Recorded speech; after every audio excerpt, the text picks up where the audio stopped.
Hello, everyone. Hello. Hi. This is us, Adam, Anouk, and Jan. We are currently trying something entirely new. It's a distant thing. Yeah, podcasting from across the globe. How cool are we? If you're a Patreon fan and watching our footage going, hang on, where's Jan's not on the couch? Jan, where are you? Are you in bed?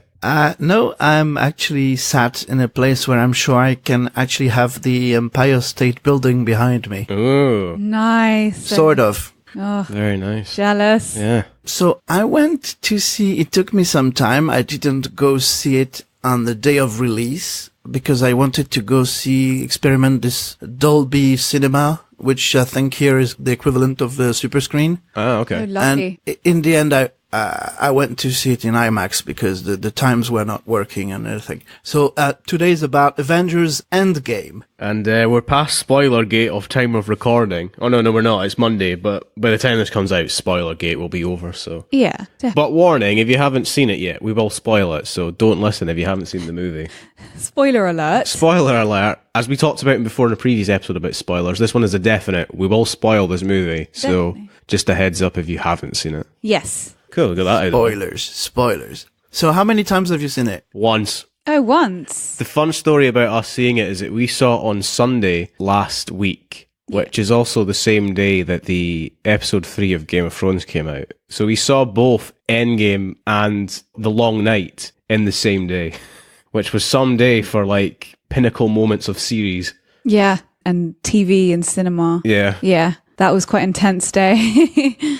Nice. Yeah. Nice. So when we did, because everyone, if you go back to episode, I think 38, we talked about Infinity War. That's so and long ago. We tried to call some of the stuff that could be happening in this one. I don't remember about your stuff, but I was entirely wrong. We probably were. I didn't go back. I should have gone back and listened to that episode to see what we said, but I don't remember having any major predictions. I think everybody kind of thought like, oh, they're going to go... Like the first 10 minutes of the movie was what they thought the movie was going to be, and then the movie kept going. Right. So before the 5 years later, cut to black, I think everyone thought that was going to be the plot of the movie. Oh, definitely. Yeah. And then it flipped on its head and went, oh, we're going a totally different direction. Yeah. Well, it's almost like they lost again, right? Yeah, it was like an epilogue to the Infinity War.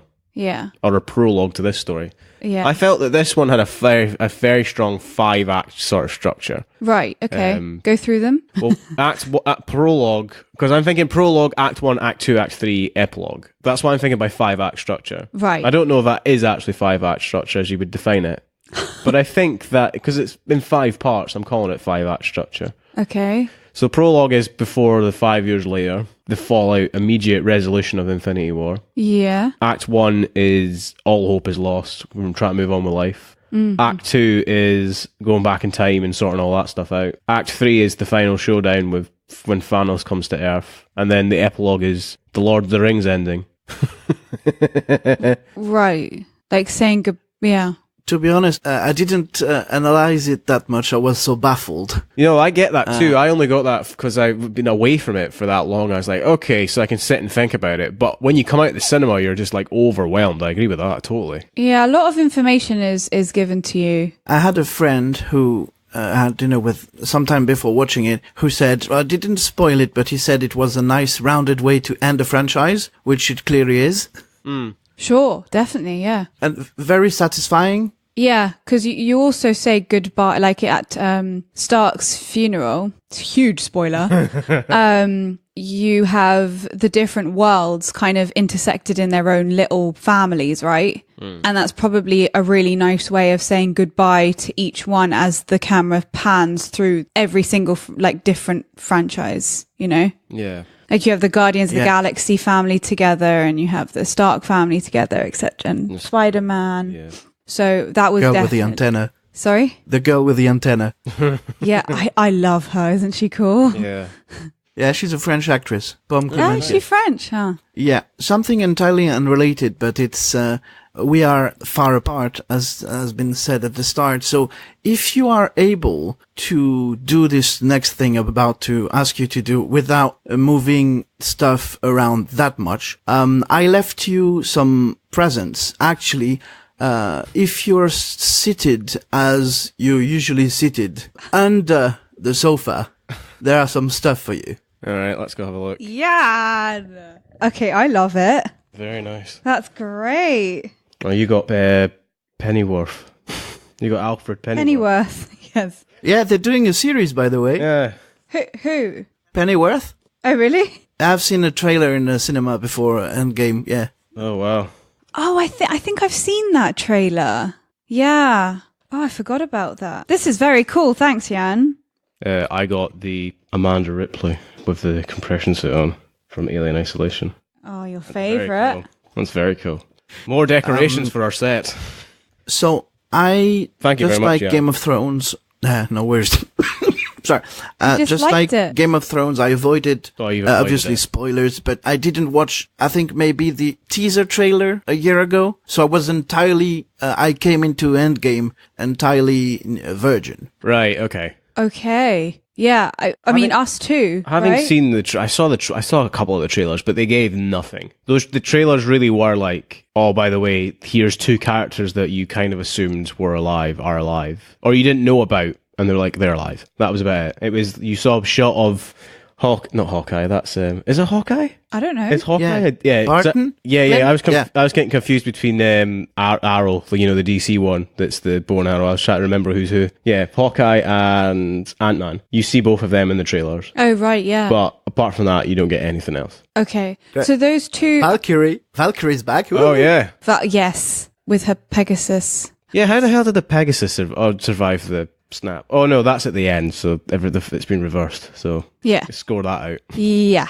You know how they go back in time, Adam? Yeah, vaguely. Yeah, vaguely. Okay. Shout out to Thor 2, the film that nobody cares about in the whole cinematic universe. And like, oh yeah, remember Thor 2? It's important to the plot. Talking about Thor, he was great. With his man yeah. bun. Oh, Yeah. brilliant. So brilliant. I also loved how he never reverted back to his godlike 6'12" pack, before. He was just fat the whole way through. I don't know if you guys have seen this. I don't know if you guys have been on YouTube or Spotify or whatever. Have you seen the ads that Chris Hemsworth is doing with the gym? I just think that's really funny that these are coming out. They came out before Avengers Endgame, and then you see what he looks like in Endgame. You're like, oh, that course isn't worth the money. Yeah.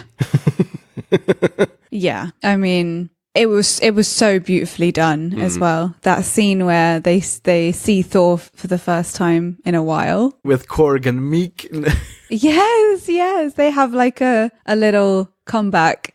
They're just playing games. Fortnite. Oh, yeah, you're right. That's Okay. one of the things, though. It's like people talk about films that have niche niche pulp. Why am I saying pulp? Pop culture. Niche pop culture. There Yeah. we go. There's the safety There you go. of Fortnite. So in 40 years' time, if somebody watched that, going, what was Fortnite, and having to look it up online or whatever the version of the internet is in 40 years' time, going, oh, that's what Fortnite was. They'll probably understand what. They'll know what a video game is, though. So, Yeah. in a way, they've done it quite cleverly because it will age probably Yeah. okay. Because it's not totally needed that you know what Fortnite is. The only thing that is funny, and I mean, the whole cinema that we were in laughed, was Thor cussing someone out. Oh, the trash talking. Yeah, the trash Yeah. talking. Because that's kind of become super affiliated with Fortnite, isn't it? Well, yeah, and online gaming. Online gaming. Yeah. Yeah. I mean, it goes back to Warcraft times as well. Right. It's funny, I went to IMAX cinema and there was some drama, man. I don't know what it was, but people were sitting in seats where they were not supposed to be sitting. It was weird. Yeah, we had kids running around about 7 times, and it was when you have the front bit of the cinema, and then you have a space for people to go, a gangway alleyway thing. So I'm guessing for fire exit stuff. That's like there are raised seating and then there's seating further down, usually for people that aren't able of stairs. Oh, that was much better. Oh, yeah. That's mostly what that stuff's for. Yeah. So, and they kept on like bending down because they didn't want to like, be in the way of the film. But it was just like they were so loud, so it didn't really matter. Like, why are you making the effort? You might as well just walk through the screen. If we want to exchange cinema stories, me and Nick recently went to see Dumbo, and there was a group of 4 women that were just like chatting and texting the whole way through Dumbo. I was like, why did you pay to come here? Why did you pay to see a movie if you're just going to sit and chat? Like, you're wasting your own money. I don't. I had first-hand occasion to realize how it's not a myth, how Americans, their loudness. So with my mum, we went to this thing in London called Dans le Noir, which is a dinner in the dark thingy. Oh, yeah. Oh, yeah. And it was genuinely dark and blind people were serving and we could hear ourselves. It was nice. And I suspect it was because also the size of the room, which we never saw in the end. But anyway, yesterday we went to, so it's an old French American bistro called Camage, but they rebranded themselves into Abigail's Kitchen. Abigail Hitchcock is the chef. All right. And she does these dinners in the dark, but it's entirely different. First of all, the food is like, the level is light years away from the standard stuff that we had in London. And it's actually, you are wearing blindfolds. And the sound level was, the experience is entirely different because in the end there is a reveal of the menu and the reveal of the space. So you can actually see that the space was way probably smaller than the one in London, but still we were not that many people and it was loud. We just couldn't properly chat with my mum, and even when waiters came to talk to us, it was just we just couldn't hear anything. Oh wow. Yeah, it was like Trattoria in Napoli. Like everyone, it was incredible. Like shouting, pretty much. Wow. So yeah, first-hand experience on that. I mean, if you went to Avengers opening night, that would have been similar or louder, probably, with all the reactions and stuff, because it would be like die-hard fans that go. Yeah. I mean, it basically just showed me that there's a reason why people are so like intensely critical of films, because if you go to the cinema, you see how much people like get up and leave, like they'll be eating stuff, they'll be talking to their mates. It's almost like half the time they're not really watching. So I kind of understand why there's been like a rise in films that, they're a little bit more popcorny. Because it's almost like people don't have the attention to just sit and watch something. Yeah. You've kind of got like 3 levels of critique now. You've got the average moviegoer that just goes and sees it and chats about it with their friends. Then you've got us and other review sort of channel, like not mainstream reviews, so not like critical review as in, paid reviewers as such. So like us and the other people online. And then you've got like paid professional critics. So there's like now three layers, and it's very much shifted from critics decide what's good or not to sort of not, I would say just below, not like the commentary, more like the masses now decide what's good or not. Yeah, you have like fire by social media, don't you? And brimstone. You've got this thing that Paul talked about in the Isolani episode, that he actually trusts us, but there is the issue with the access media, right? So you're obviously be biased if you want to get access again to early footage. Yeah, that's very true in the sense of you see video game critics always say review copy provided by Sony, or they get invited to events. I assume that's the same I don't know how that works in the movie business. Like, do we get invited to like premieres or view the movie earlier? I know there are press screenings. Like, that's a legit thing. I just don't know how you get press screenings, to be honest. I think they have quite a few of these premieres as well that are only like industry professionals. And I mean, even on like when you're doing like fringe stuff, you can have that. You can have shows that are only for agents or casting directors, etc. Like if you're putting on a play, like Much Taboo had that. Which Jan missed. Much Taboo was a play that Emma, who we had on previous episodes, she debuted her play, which was very good. Yeah, it was good. Speaking of noise, she had to fight because they did it in the Rum Shack in Glasgow, which is a very cool little venue, but it is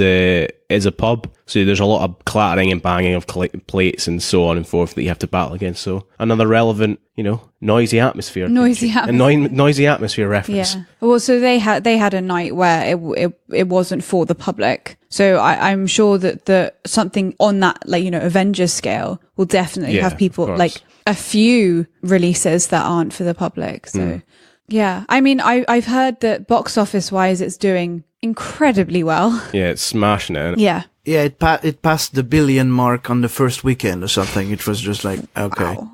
That's insane. Mental, isn't it? That's so insane. Then people say this is the end. Nope. You make $1 billion, you're gonna keep going. I mean, there are other franchises, etc.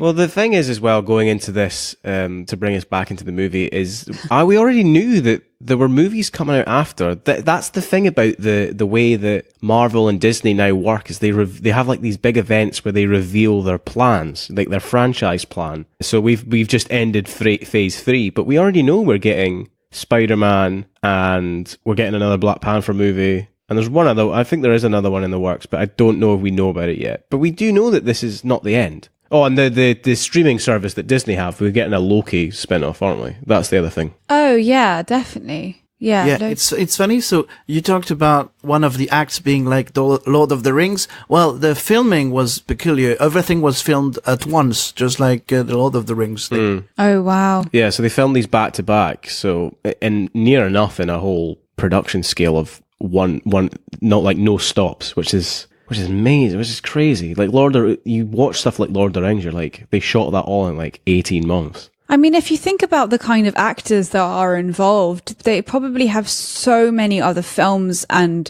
productions and theatre stuff that they want to do as well, where they'll have to change their look. So they probably want to kind of keep, I mean, I'm sure that they have contracts, but, they probably want to get stuff done as soon as possible because it will probably be easier money-wise and budget-wise. Well, you have that contract because you don't want to end up like Henry Cavill in Justice League, do you? With the CGI'd mustache. Well, yeah, exactly. I was getting to that. I talked about that a while ago, but obviously with the Maniac, I had a fake mustache and it never worked. No. So obviously I ended up watching, not so long ago, Mission Impossible Fallout, and yeah, a fake mustache would have been terrible. Sure. Yeah. I mean, what was like the initial feeling after you left the cinema, boys? First of all, it's a commitment, right? It's 3 hours and 2 minutes. And spoilers, you don't get any post-credit thing, not middle, nothing. I was stunned, to be honest. Really? Wow. Yeah, I was like, wow, that's... So, because I was told by a friend a few days earlier that it was, without being spoiled, but as I said, like, very satisfying, which it was. I agree. I did leave...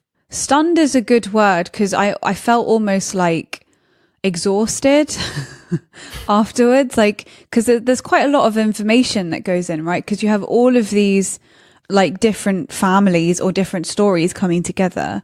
And I think that's why it was quite interesting to then watch Game of Thrones afterwards, because it's like bringing lots of families into one space or different stories into one space and doing that in like a succinct way. Like that takes a lot of like genius, actually. It's strange for us as well, because I don't know about you, Jan, but I know from my aspect that I am not majorly invested in these superhero movies. Like I haven't religiously waited for each one and seen every single Marvel film that's come out. But for people that have... That must have been amazing. Yeah, what was that experience like? Yeah. I probably would be in tears. So I booked my ticket. I was at the very back of the IMAX theater, and the seat that wasn't great. So for the whole time with the previews and everything, for which everyone was cheering all the time, by the way, but not during the movie, thank God. I was like, okay, the seat is not great. Am I still going to be able to enjoy it? And as soon as it started, obviously, that was great. Yeah, I'll rewatch it, obviously, again. I saw it late because, I've been quite busy, actually, in New York here. So, yeah, I had to find, there were some midnight screenings, but that's not the one that I went to. I found something at 10 p.m. So that's why I went for IMAX, the Dolby one, where, either earlier or But yeah, in the end, when I got around to it, it was just fantastic. The satisfaction that you know, sometimes we try to avoid that, obviously, because we know that filmmakers, they are doing their best. Like sometimes some reviewers are like, yeah, I would have done this like that. I would have, well, I think it was exactly how, it was extremely satisfying, and it ended as it should have ended, I think. And, I really, yeah, I loved it. There's nobody really out there saying that they wish this had happened or they wish that had happened. Well, I haven't read many reviews actually on Avengers, because I would like to see it more just for like my own thing. Because I think the first time it's like a little bit shocking, you know. So like seeing it again, you can kind of sit down with it and like, you know, be in it for a bit longer. What was great is probably why I was stunned is my critical brain was not activated at all. I was just enjoying it for once. No, I felt that. I was the same. Yeah, actually. Yeah, which is a good thing actually, but especially because like there are like I don't know. I really when I heard of the time machine idea, I was a bit worried because. Yeah, it's been done before. It can get messy and maybe a little bit like unoriginal. Like, oh, really? You're just going to go back in time? But it really worked. And I think it's because you didn't see it working until like the very last minute, you know, when you saw them come through the like gold sparkle spiral things, which I think is what Spider-Man calls it. Oh, the portals. Yeah. Like that was the minute where you realized that it actually worked, because before you didn't really know that anything was going to happen, or if it was going to work. So I think the time machine thing worked because there was so much at stake. Well, they borrowed what essentially is Back to the Future Part 2. Right. Which in Back to the Future Part 2, Marty goes back because the basic of a spoiler for Back to the Future Part 2 if you're not seen that yet. Yeah. So Biff goes back in time using the DeLorean to give his younger self a sports almanac so he knows who wins every sporting event so he becomes rich. God. So Marty goes back in time to stop that during the events of the first movie. So the first movie is happening and you see events from the first movie, but he's also there doing another thing. Yeah. So it's very much like here, you see the events of past movies, but you're invested in the individual story happening in that moment. And that was quite clever. It's clever, and when it's done right, it's great, and it was done right. Sometimes it may be a bit confusing, but we had like 20 plus movies with those guys, so we know a bit about what is supposed to be. Well, when we are back, we can. It was nice to see Thor with his mom again, and there was plenty of little moments there. Yeah, and it didn't feel fan servicey. No. Well, I mean, me and Adam were talking about this recently because, like, I love to rewatch TV series, especially Friends, like when I'm like cooking and stuff, like in the background. And they have episodes where they'll just like go back in the before, you know, earlier series. A clip show episode. A clip show, yeah, exactly. And it just comes across as quite lazy because it's like, I don't really have an idea for this episode. Let's just like go back and like relive how these two characters have formed their relationship up to now. But actually, as like a diehard fan, not a diehard fan, like a diehard fan. Well, Bruce Willis. No, not a diehard fan, like a diehard fan. Yeah. The phrase. Yeah. Stop it, Adam. Unbreakable? Are we talking about that again? No. It actually is quite nice to like go back and go, oh yeah, that happened. What was nice though in Avengers, it was almost like done in a way where you didn't feel like they were just like padding out the film. Ah, right, okay. You know, because I think they do that in TV series. It's almost like a padding out, like I don't know what to write. And in this one, it didn't feel like, oh, let's just go down memory lane because we have no idea what to do. Well, TV shows used to do clip show episodes because those like Friends is a 90s show, right? Yeah. So in the 90s, you didn't have DVD yet. So you weren't really able to catch up on anything. You were either in or you're out. So a clip show episode was kind of used to remind the audience of previous things that had happened. Because you couldn't just go back and watch. Nowadays, it's lazy because you're like, I've just seen this. So the clip shows don't really exist in most TV series anymore because it's so accessible. But I agree with you. It feels like lazy writing when it's remember when this happened? Like, we haven't got an idea for this episode sort of thing. A little bit, yeah. Because I mean, what they could have done is wrote like a clever conversation where they brought up what happened before. They don't need to like go back and show you, because that does feel like padding. But I understand your point. With this one though, it didn't feel like padding, and that's why it was nice. Also, very cleverly, in like a producer way, these huge exec producers, it did make me want to go back and watch every film again. Because you went down memory lane, right? Like, I really want to watch like the Guardian of the Galaxy franchise again, even though some of it was a bit like meh. But you know what I mean? Like, you remember films back and you're like, oh my God, I'm going to watch that again. Yeah, they stayed in the actual MCU. There was no real TV series stuff. It was mostly the movies. We did get one TV cameo though, which I was quite impressed by. Oh yeah. We got Foggy from Daredevil in the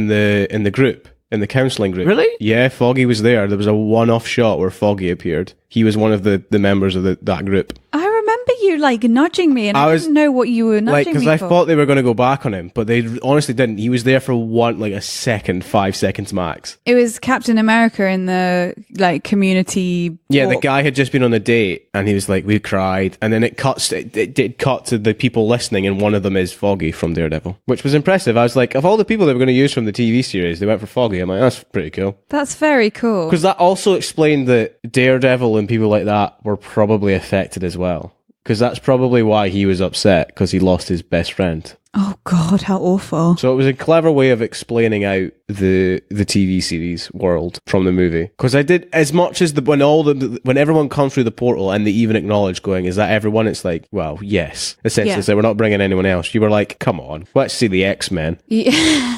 Yeah. Come on. They need the help. They need all the help they could get with the X-Men series right now. I don't think I've ever watched them, just because it's not really my thing. But well, Apocalypse was like 3 hours long, and I left about 2 hours 20 into the movie because you were ill and the movie hadn't started yet. Oh no! In my opinion, the movie hadn't even started yet, and it was 2 hours 20 into the movie. It was terrible. I mean, that's a sign of a bad film, isn't it? Oh yeah, hasn't started in the 2 hour 20 mark. So I really liked how they showed loss in the beginning.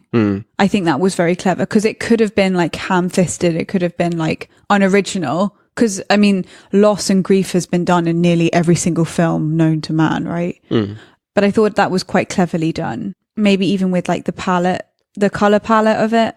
I don't know what to call it. Like, maybe the saturation. Color scheme. Yeah, color scheme. Like, it was kind of black, and Natalie, or black, what's Widow? Black Widow, what's that? Who is she? Natasha Romanoff. Yeah. How she's, like, let herself go and sad and depressed. Her scene is, you said, Anika, is maybe the weakest part of the film. Which bit? The overlonged, I'm going, no, you're I'm going, no, I'm going, no, I'm going. Yeah, that kind of annoyed me. But I mean, maybe if I was a bigger fan of the universe, I might be like, oh God, I don't want either of you to die. But I sometimes feel like the rule of 3 is really important here. Like, they like saved each other 5 times, and it just felt a bit like, okay, someone just do something. Do you know what I mean? Like, it kind of just went on for a bit too long. But I mean, that's my only criticism. I didn't like that scene because it just felt like a carbon copy from Infinity War. But that might have been because we watched Infinity War 2 days before we went to see it, just to remind ourselves what. And I'm glad we did, by the way. If any listener out there that's thinking about watching this off the cuff, you have to watch Infinity War first, because it doesn't.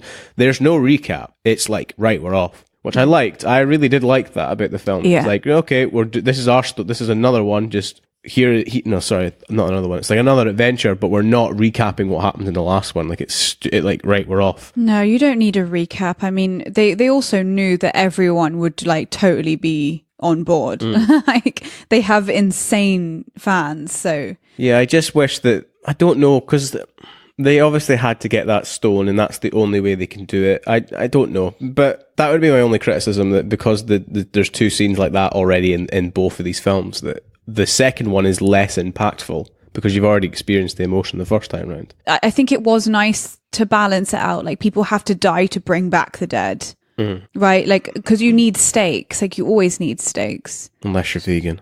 Stop it. Yeah. Cauliflower steaks. Yeah. The way the story unfolds is fascinating to me because we touched on that very quickly earlier.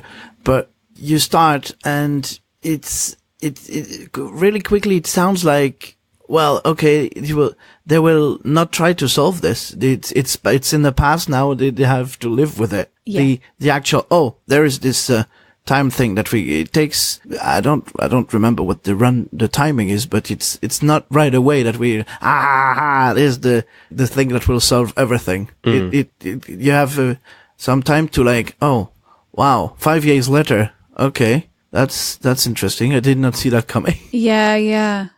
Maybe that's what I meant, that it wasn't an immediate realization that what they could do, and it wasn't immediately like, let's get into action and do something. It was more like, the realization that, okay, maybe we actually have lost everyone.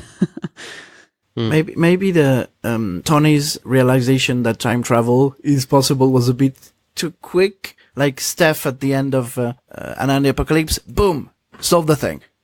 Yeah.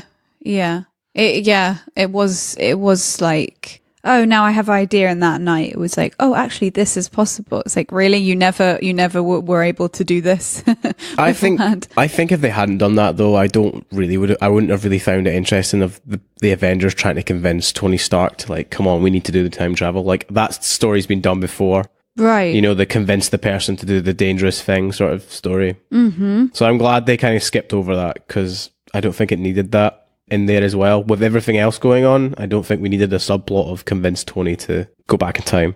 So it was nice that it just kind of was in 2 scenes and then it was... I liked that. I liked that it was like, okay, he doesn't necessarily agree with it because he doesn't think it's possible. Then he finds it's possible and goes, okay. Yeah. And the immediate support of everyone around him. Yeah. Also, his wife's suit is so cool. Just to, bring down this intellectual conversation. Yeah, and I gotta ask, the audience reaction to when Captain America picks up the hammer. Oh, yeah. What was that like? Yeah, that was huge. So I didn't get it. I mean, my initial thing was like, oh, I thought that the only person strong enough to pick that up was Thor. So why is everyone so excited? Because immediately it was like, yeah, I knew it. Well, there's and do you remember the Avengers Age of Ultron when Scarlet Witch is introduced? Oh, yeah. There's a scene in there where they're like all partying around at the Stark Tower and they're all trying to pick up the hammer. And it twitches when Captain America picks it. It doesn't. And Thor looks like a little bit nervous. It's payoff to that scene because it's like, oh, he is able to use it. Wow. Okay, I didn't realize people kind of watched this so closely. Oh yeah. Wow, that's amazing that people got so excited for that. I don't think there was a bigger moment for that for audiences. Well, maybe them all coming back, but maybe the Hulk reveal. That was a big one too. For people complaining that there was no Hulk in Infinity War, well, here you go. There's no Mark Ruffalo in Avengers Endgame. That was really funny, and people were like laughing like out loud. They well, were really happy. It was funny actually, I think. Yeah, it was, and how he was like dab. It's like, oh my god. So cringe. He's just eating this massive breakfast. Yeah, it's so cringe. Like 19 sausages or whatever. Oh no. And Ant-Man's like, do you want a picture with me? That was a really cringy moment because they were like, no, not really. Who are you? I'm Ant-Man. Yeah. I mean, it was really funny. They brought the young Michael Douglas again, which, just like in the original Ant-Man, kickstarted this whole hate of de-aging for me. They didn't improve on the thing, I felt. Even though Aquaman was great, what they did with his mother. But here, Michael Douglas still looked weird as being de-aged. Yeah. Nice surprise appearance of John Slattery as Tony Stark's father. That was nice. We've just started rewatching Mad Men, so that was quite nice for us. Yeah, and any girlfriends or mothers that came and went to the cinema with their kids or boyfriends that had watched Desperate Housewives going, oh, I remember you. Yeah.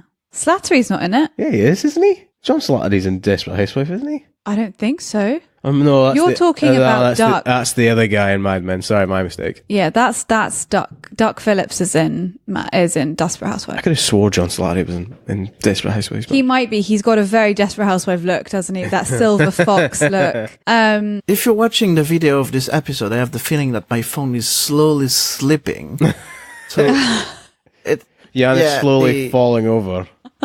The tripod, but you can still see bits of. It's quite foggy here. Like a Dali painting, just melting. Yeah.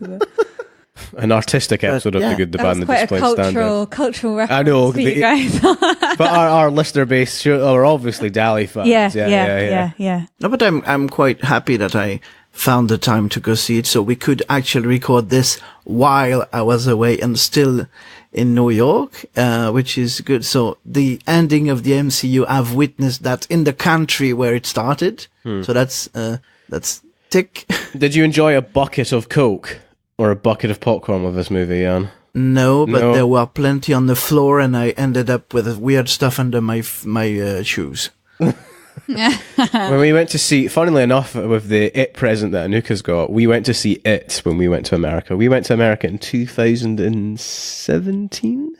Yeah, 2017, because it was for my 21st and it was your birthday at the same time. It was. And we went to see It again, because there wasn't really anything else out that we were like, do we want to see this? And we just went to see that, and the size of the stuff you get is just absolutely bizarre. I think the drinks is the most scary for me because it's literally a bucket of Coke. Oh yeah, it's like 2 liters, like 64 ounces. There's just no way.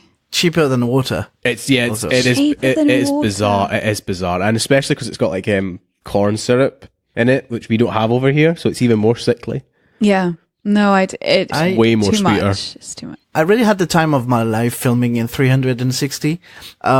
It's the workflow afterwards is so heavy that it's not viable for podcast purposes. But so I haven't told that story. I asked Paul a few recommendations before I went, and he gave me a few things, and he gave me a steakhouse which was not able to get in, but he gave me an alternative. And I sent you the video, I think. Yeah. He advised me to go for the jumbo shrimp cocktail with extra horseradish, which I did, and I almost choked to death. Oh my goodness. On how much you ate, or like the horseradish? I didn't realize. So I sent the video to him, and he was like, "My friend, I meant mix the horseradish with the cocktail sauce," which I didn't. I ate it raw. Oh yeah. That's funny. Yeah, so I went back a few days afterwards, and I tried this, which was really nice, actually. But it's fine because horseradish is one of the few spicy hot foods that I really like. Horseradish chili is spicy? and all that stuff. I can't, but horseradish I love, yeah. I didn't know horseradish was spicy. Well, it's got a bit of the mustard thing going on. Right, okay. So it's got some Got some seeds in it. Yeah. Mustard seeds. You tried any pizza yet? Oh. Yeah, we went to Lombardi's, but I'm pretty sure that today's the last day, so we're going to Ellen's Stardust, which we tried a few times, but it was hard because the queue was big. It's kind of a live musical during the breakfast, but we'll probably try to go to Prince Street before we leave. But in any case, I'm going back at the end of the year, so... Oh, nice. So you'll pick up any leftovers that you've missed this time. Right? Yeah. I'm so jealous that Pete's... Oh, it's just... I mean, we still think about it, don't we? I'm hungry. 2 years later. Yeah. To go back on a point... Just 1 sec. All right. Before we go back to the movie, talking about 2 years later, when you went back to New York, I asked you at the time to get me one of those dollar app things. Oh, yeah. That Anouk threw in the bin by mistake when we were tidying up at the end. I'm so sorry. Did we manage to get that back? I think we did. I think we bought another one. Yeah, we bought another one, but I think my mum actually got it refunded as well. Like we were able to. That was a long process, but I think we actually managed to get it dealt with. Yeah. In the end. Good. So the thing is that it was an Apple Store card, so I couldn't use it with the apps. So finally, after 2 years, I used yesterday this card to buy an iTunes card. Oh, nice. Yeah, so they don't expire, which was great. That's cool. Good. Yeah, so we can buy some stuff for the Oscars next year, or I know that Fighting With My Family is now on iTunes US. Oh, cool. So we'll buy that and, watch that for the episode. Cool. I think that's the time when we went to that really nice Apple store just on, what's the 5th Avenue? Yeah, it was on 5th because it was next to Tiffany's. Tiffany's, that was on my birthday. And we put our podcast on one of the computers. Yeah, we did. We put them all on the iPad. We decided to bookmark it on every iPad. It was back in the day where the website was so bad as well. Yeah, exactly. So that was fun. Because we just started. I think if we went in September and we started recording like end of August, July. Yeah. So that was a little bit of, It's funny you should mention Apple, Jan, because today I have an interview for Apple, which is, swings and roundabouts, isn't it? Nice. Well, hopefully one day cheaper products. Cheaper stuff for the podcast. Yeah. Yeah. Well, I'm in as I said a few times, I'm in the US right now. That's where you get them cheaper. Oh yeah, because it's straight conversion. Oh, yeah. I mean, that's a weird. Adam's mum is just hoping that Adam gets the job because she wants another iPad. She wants a new iPad. So we all have everything crossed. One strange thing about the movie, I thought, which I don't know if I'm criticizing or I'm just remarking on. Yeah, is the stakes of the movie. Right. The stakes exist because of the last movie. Yeah. Because if they fail, they don't bring everyone back. So things just stay the same with the whole 5-year later plot. Yeah. So it was a bit strange for me watching it going, couldn't decide if there were stakes or not. There was, but they weren't, you wouldn't know there were stakes if you hadn't watched Infinity War. Or you wouldn't feel them as much, I feel. What do you think? Well, it's clear it's not designed to, but it doesn't work as a standalone, really, does it? No, that's because that's the immediate thought when I came out. Is does it work as a standalone? Can I say good, bad, just plain standard of this film? Because that's the difficult part. Is how do we define certain films? Because if you look at a series, you go, we did that with Saw, right? We said, would you continue watching? And does this work as an individual movie? And some of them did, and some of them don't. And I don't know if that's necessarily, but especially for this, because this is a amalgamation of 11 years. You wouldn't, but there's so much, exactly. There's so much stuff going on.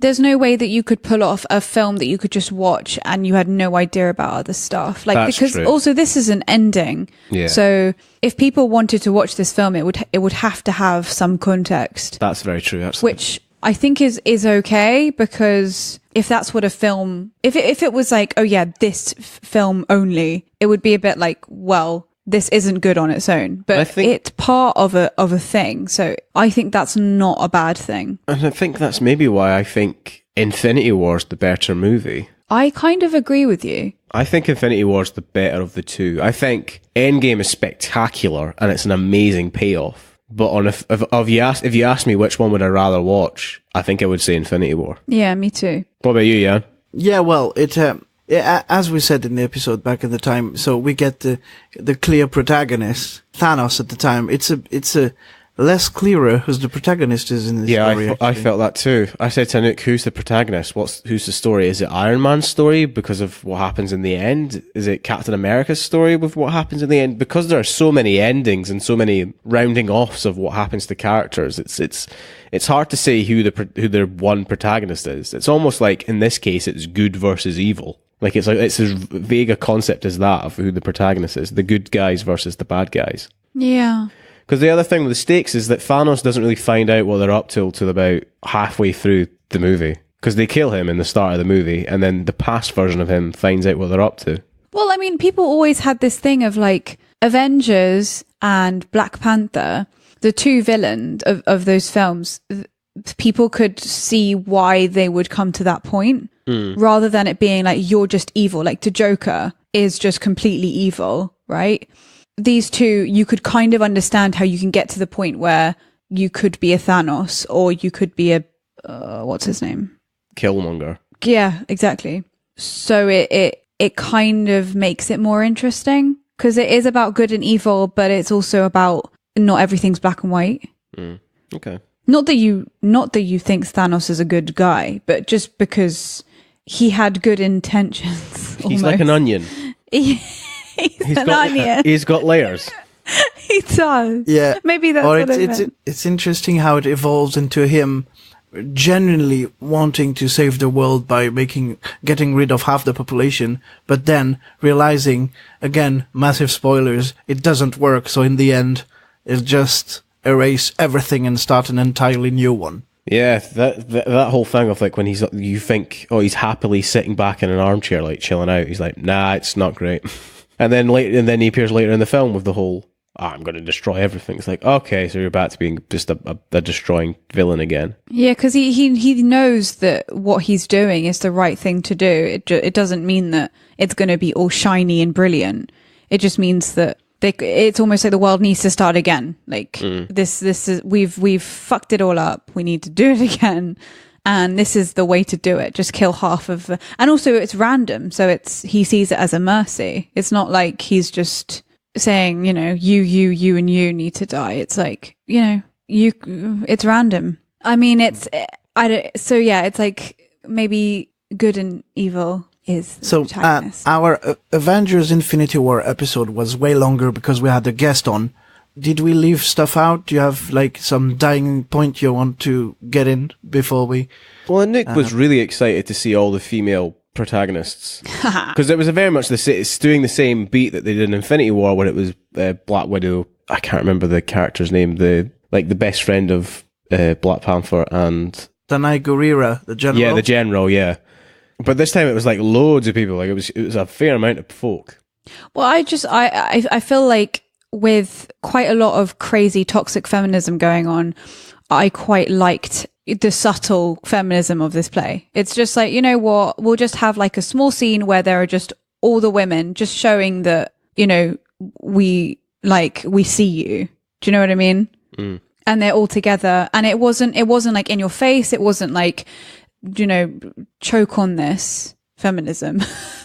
It was more just like, yeah, they're just the same and they are as fighty and powerful as anything. Mm. And they're standing together. And it was literally like 5 seconds, but it was enough. I mean, I'm kind of glad they explained Captain Marvel out of the film because she's too OP. She just came in at the end and like blew up the entire ship. She's like, bomb. I'm like, oh Christ. Yeah. You can't win against that. Yeah. Yeah. I mean, well, that's the thing. And also she was like, you aren't the only people that have had this happen. Like, I'm way too busy to just be always around, which I thought was great because it was, it was so true. It was like, I don't have time for you Earthlings.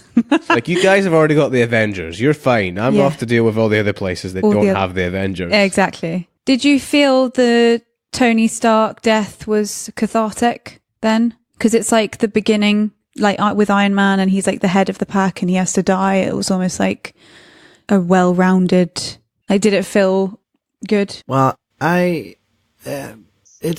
nice. You see the little Doctor Strange giving him the finger, kind of, and that's the moment you realize, okay, is indeed the end game, and is not going to survive this. Oh. And well, cathartic. I'm not sure, but it's it's actually what we had are their real meaningful death that you can't undo like they cheaply did in Justice League. This is the real deal here. Yeah. Yeah. Mm. Yeah, it was nice. Did he need to die? Probably, yeah, because somebody had to die. I mean, you had what's her, is it Black Widow? Is that what her superpower name is? Yeah, Black Widow. Natasha Romanoff, the Black Widow, the alias nickname. Yeah. So she died. I kind of hoped that scene was I don't know. It just felt a bit too long-winded. But so those are the two biggest deaths, right? Mm. Yes, and the evil Karen Gillan died as well. It was finally a way to avoid doing a Black Widow movie.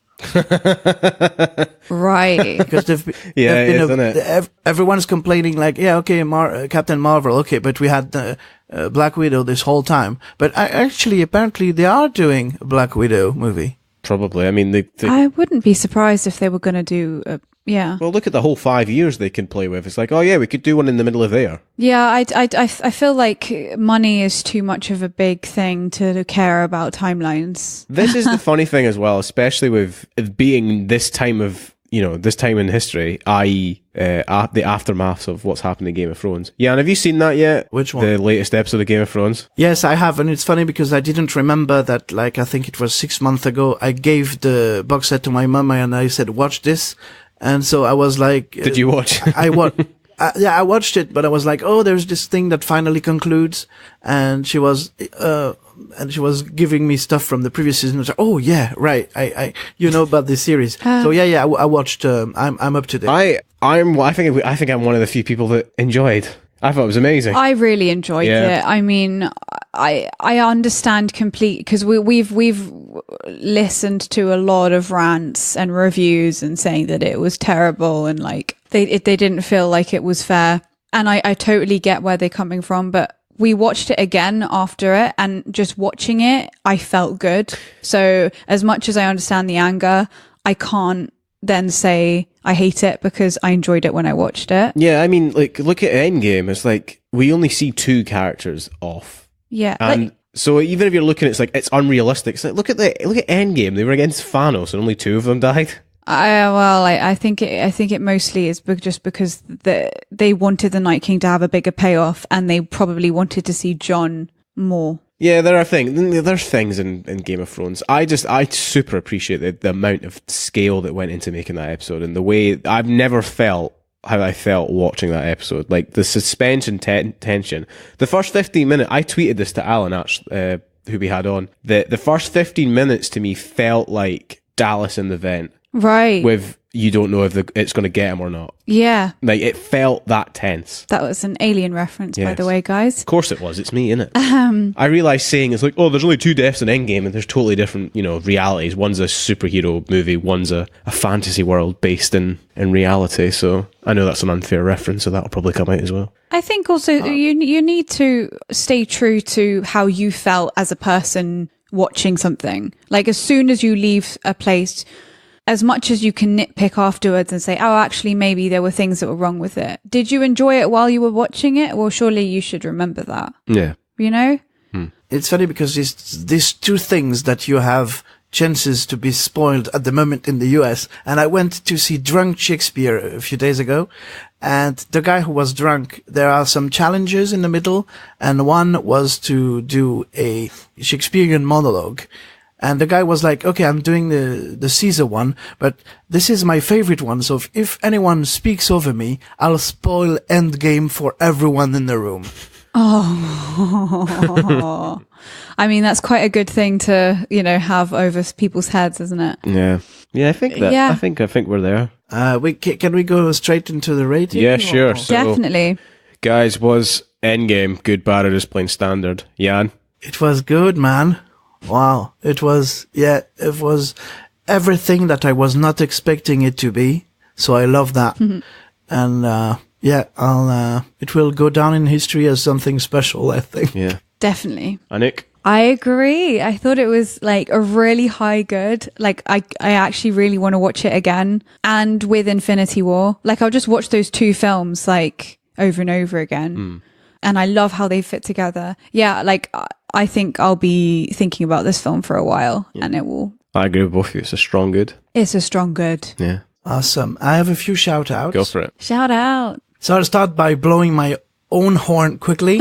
At the end of July 2019, season 1 of my solo podcast on the Wooden Path will be made available all in one block. Essentially, it's composed of around 30 episodes. It's short form stream of consciousness, uncensored. No notes, between 10 and 20 minutes each. Not as polished as what we're doing here, but yeah, look out for that. Interesting. There are also a couple of shout-outs I'd like to have here, so you don't have to wait until summer to know about those, because I on my new podcast, I do them. First one, which is my first episode about waiting for Godot. There is in Glasgow the Buzzword podcast. So when I went to see a play at the Websters some time ago, I realized that it was produced by a gentleman who has his own production company and is a co-host on the Buzzword podcast, which is a podcast who talks about local theater. Oh, all right. Nice. And yeah, shout out to Aaron. And in the episode, I think it's season 2, episode 6, it talks about me. That's quite nice. Yeah, we heard that. Quick shout out to not Juliet. Now, when I finally, well, if you listen to, there is an episode of our podcast here, The Good, the Bad, and the Just Plain Standard, when the questionnaire we asked the theater company we'd like to work with, in less than a second, Anouk said Punch Drunk. So I've attended my first Punch Drunk performance in New York here, Sleep No More. Mm-hmm. And there was, so there is kind of a buffer area, the Mandalay bar, where you wait until you get into the actual hotel. And waiting there, getting the names for the tables, was a young woman called Juliet, who, well, nothing happened. But I think it was in the same, I came back to the same hotel because they also do some magic stuff. The following day, and she recognized me when I was at the rooftop bar. I was like, "Oh, Jan, right?" I was like, "Yeah, Juliet." No, well, not Juliet, actually. And when I went to do this dinner thing yesterday, she was having dinner just next to the thing. So there's a stunning young woman in New York City who's not called Juliet, who knows my name. And I thought I'll give a shout out to her. She works for Immersive, I think, or Sleep No More. Oh, how cool. Yeah. It's following you around.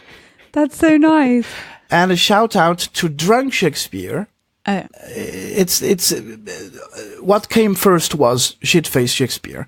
But the concept has been, it's in a smaller room. It's like, you can get premium tickets and you can be the king and queen, which obviously with my mom we were.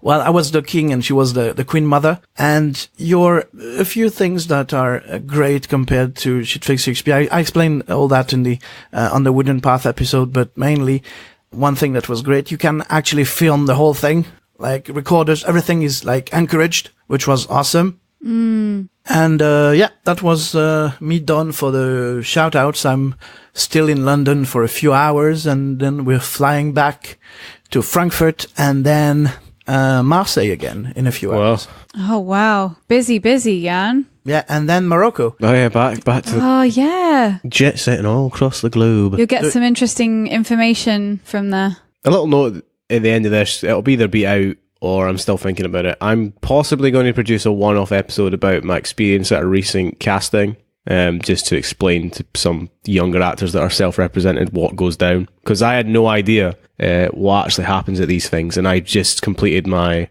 go-round of a casting process, resulting in I didn't get the part, but I did make it to recall, so I experienced quite a lot of new things. So I'm thinking about maybe putting that out, or maybe in a blog post. I don't know, something. I haven't decided yet. When I'm not busy with everything else, I'm really busy right now somehow. I'll get around to doing that, hopefully. Yeah. So by the time this comes out, it'll probably either be done or I've forgotten. Definitely. So this might remind myself. Adam, if you're listening to this, do the thing we just said, right? Do the thing. Do the thing, Adam. Do the thing. Cool. Okay. Nice. Hopefully we'll be able to, because the sound, the audio tracks are not on the same recorders, and hopefully it won't take 5 hours to actually stitch all that together. Hopefully. Yes. Yeah. So that was Avengers Endgame, guys. Yeah. Go see it. Don't spoil it for anybody else. Yes. And we didn't give any Game of Thrones spoilers. No, we didn't say. Well, we did spoil the Night King. That's the only one we spoiled. We didn't spoil anything else about it. It was really satisfying to see her come in the frame, like jumping or well. Anyway, it was. It was. Everyone's hating on it. I thought it was great. Can I just say that I've listened to that piece of music about 40 times now? That 8-minute sequence of the Night King theme. It's like got 4.1 million views on YouTube. It's a fantastic piece of scoring, and it's for television. That's the other thing. The music is phenomenal. Yeah. I mean, all throughout Game of Thrones, it was amazing. The music is incredible. So yeah. Yeah. Okay. So next time you hear us, Jan will be in the country. Well, next to us. Yes. It's been weird not having you next to me, Jan. Yeah, and then the one after that, probably Jan won't be here. No. Oh, well. Jan is back in time just to watch Eurovision, so that's good. We will be watching your Yeah, I'll be able to share the experience in VR. Yeah, very 360 degrees. Very nice. Oh, dear. Can't. All right. No, but I'll share I think I uploaded the first 2 files for the drunk Shakespeare Scottish play. It's very nice because you're the king, so every time your name comes out, King Jan, everyone is like, "Fuck yeah!"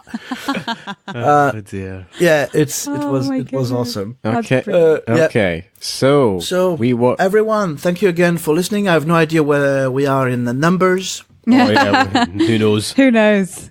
We'll have a better understanding for the next one. Hopefully. It was us for the first time, a duplex, recording me in New York City and you guys in Glasgow, Scotland. Yeah. It was great. It was so good. So we were Adam, Anouk, and Jan. Bye-bye. Bye, guys. Bye. See yous. And just like that, with a single snap after New York City, Yhanos is back in Glasgow. Da-da-da. Hey guys, so I've watched a few videos since we talked originally about Endgame, and it got me thinking about 3 points. But just before that, things I had time to think about on my own, including one erratum. In hindsight, I think, and I concede that's a stretch, trying to identify who the protagonist is, because I said in the episode it was not clear.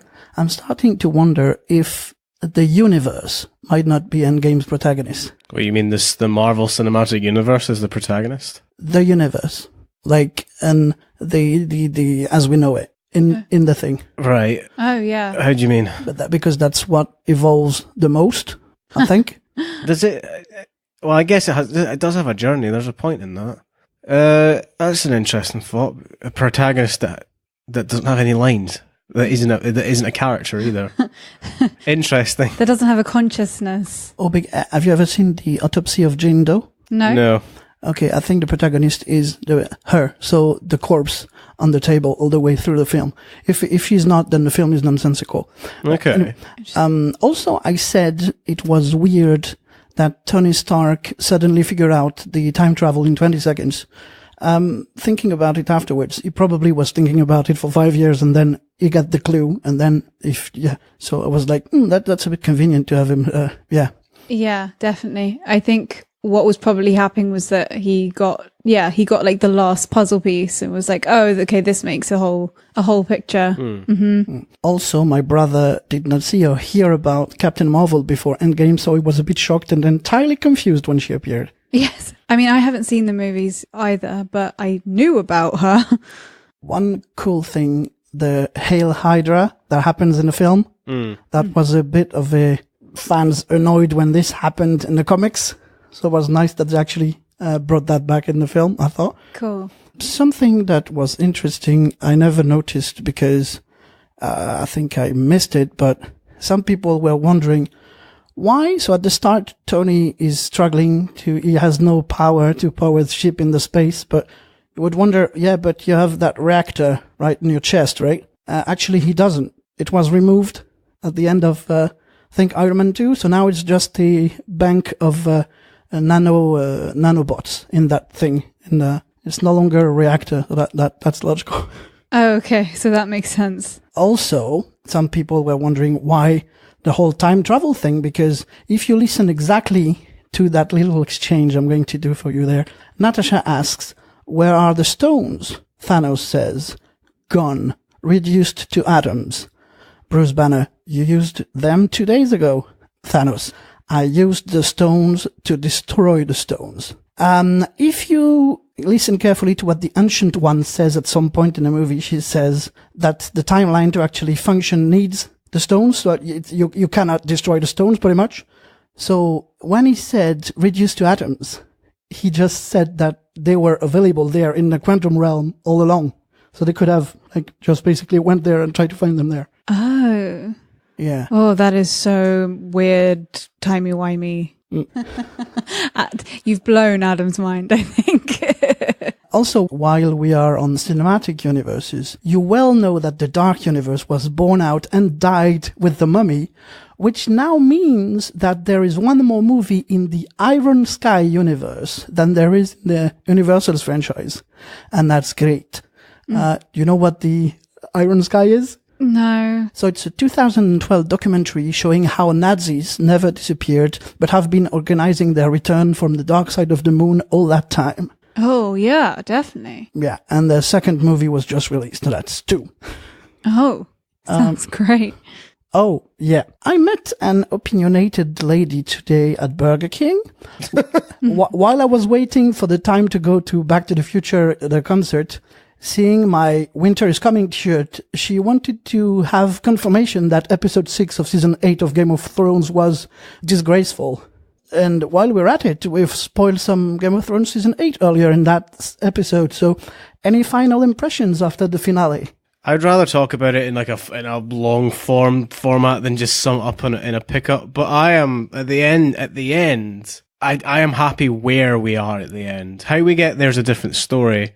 And I think it's worth talking, if we do come round to it at some point, talking about the entire series of Thrones, because we've, at multiple points, talked about doing something with TV series, but it probably would work if we discussed each season in a long format, and then eventually get to the end. But overall, with it being a week ago? Not even a week tomorrow?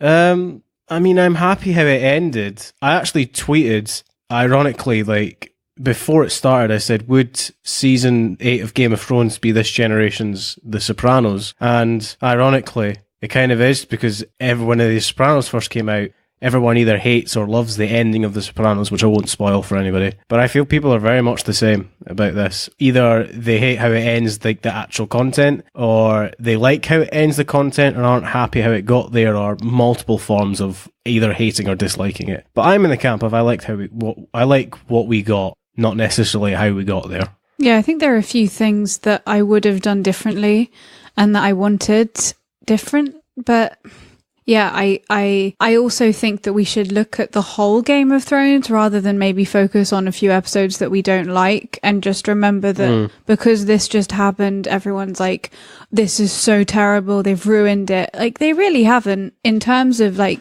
season 1 onwards has been incredible TV, and so I think we should focus on that. Yeah, The Simpsons, so people argue that The Simpsons now going on for being one of the longest running TV shows, cartoon especially. I was saying it's not any good anymore, but remember seasons I think 5 to 8 of The Simpsons are phenomenal. There's a golden era of The Simpsons cartoon. That doesn't mean The Simpsons is a bad cartoon just because you don't like how it ended up now or where it is nowadays. So I think regardless of how you felt how Thrones ended, it will be a talking point, and it is an amazing achievement in television history, in cinema history as well. I love saying cinema history, but the reason I want to talk about it long scale is because I could talk for hours about the score. So I want to talk about it in its full format as it deserves. But I would disagree with her that said it was disgraceful. I think it was, it was anticlimactic, because finales are always anticlimactic because they have to end. We know from story structure that the final episode of a show realistically should be the resolution of the entire story. And it was. And I don't think people were ready for that. I will admit that the pacing of the last episode especially is odd. I will say, I agree with that. But yeah. Watching an interview with David Benioff and D.B. Weiss. She forgot about the Iron Fleet. They talked how the meeting they had with George R.R. Martin when they got the job. He asked them at the end who's the Jon Snow's mother, that whole story. Yeah. That happened at The Palm, LA. The Palm is the restaurant that I tried in New York City.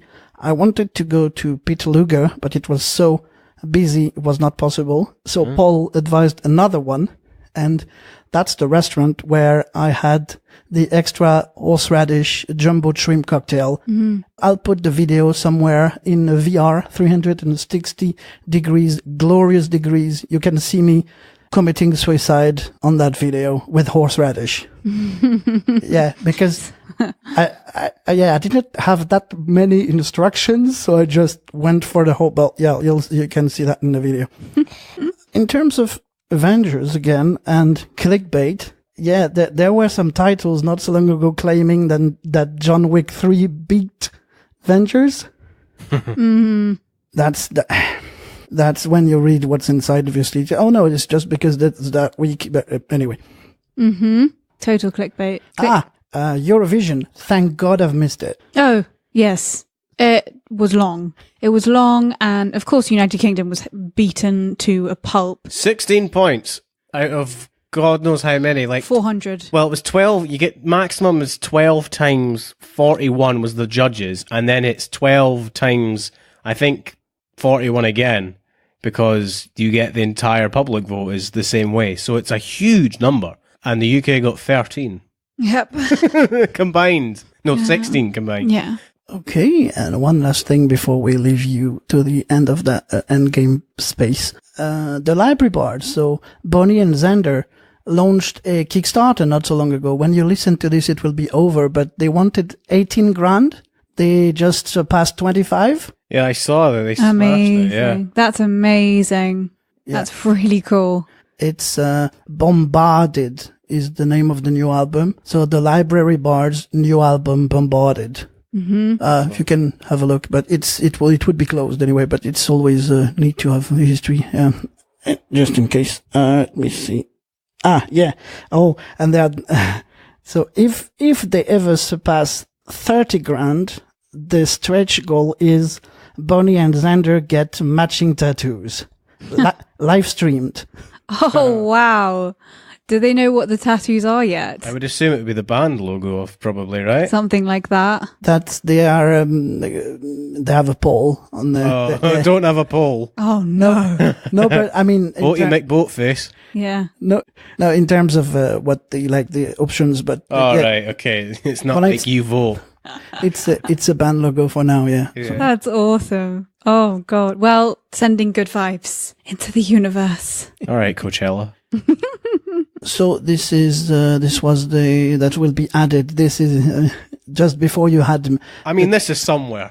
Yes, this is somewhere. You're hearing this on one of the podcasts. I don't. We don't know which one. No, this is just after me. So like I snapped and suddenly I'm in Glasgow thing. Oh right. We'll do some clever editing. Yes, so if you want to, because I'll be moving a lot up until next year. So yeah. Yeah, we really? gotta have a meeting about what we're gonna do. So the distant thing, Yes. it worked nicely. Actually. Oh, it was great. It wasn't too bad. It was perfect. And we'll get better with the delay, because maybe there was a little tiny bit of delay, but it's not noticeable.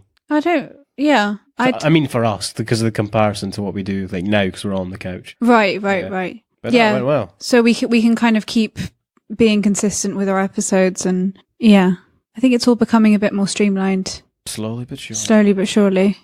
Thanks again for listening. All right. Thanks, guys. And we'll see you later. We were Adam. Anouk. and Jan. Bye-bye. Bye. Bye. Thank you for listening to another episode of the Good, the Bad, and the Just Plain Standard podcast. If you like what you heard, you can leave us a review via iTunes. If you want to keep up to date with what we're doing, you can check us out on Facebook and Instagram at Good, Bad, Standard Podcast on both platforms. If you fancy seeing the live streams that we talk about on the podcast, they can be found on youtube.com. You search for Milk in a Wine Glass. There are other bits and bobs on there too, just to see what Jan's up to during the week. And if you really like us, like really, really like us, why don't you head on over to patreon.com/goodbadstandardpodcast and have a look if you want to support us. Any small donation is appreciated.